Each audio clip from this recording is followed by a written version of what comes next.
Hi, this is Dr. Karen Sherman, founder of Your Empowered Relationship.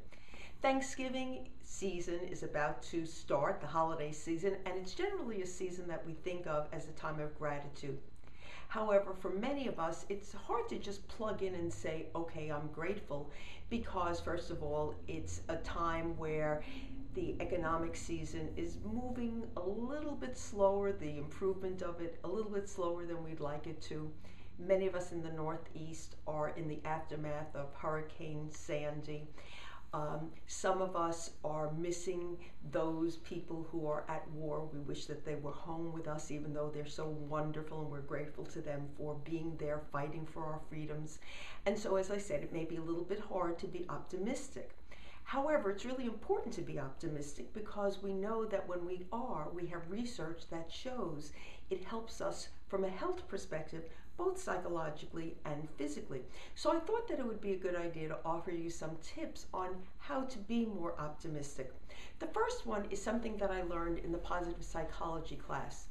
It suggested that at night, it has to be done at night, you write down, and yes, you have to write it, 3 things that happened during the day that you're grateful for. Now, they're not supposed to be big things. They're supposed to be little things. Little things like, I didn't have to wait long on the gas line, I found a quarter in the street, and I was able to get a cup of coffee easily today.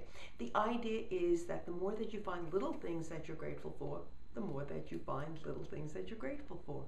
The second thing that I would recommend to you is that you get a perspective when things bother you. Think about, will this bother me a week from now? Will it bother me a month from now? Will it bother me a year from now? When you have that kind of perspective, things don't seem quite as bad. The third idea is to laugh more. Humor is a wonderful stress buster, and if you're having a little trouble, hang out more with people who laugh, because laughter is contagious.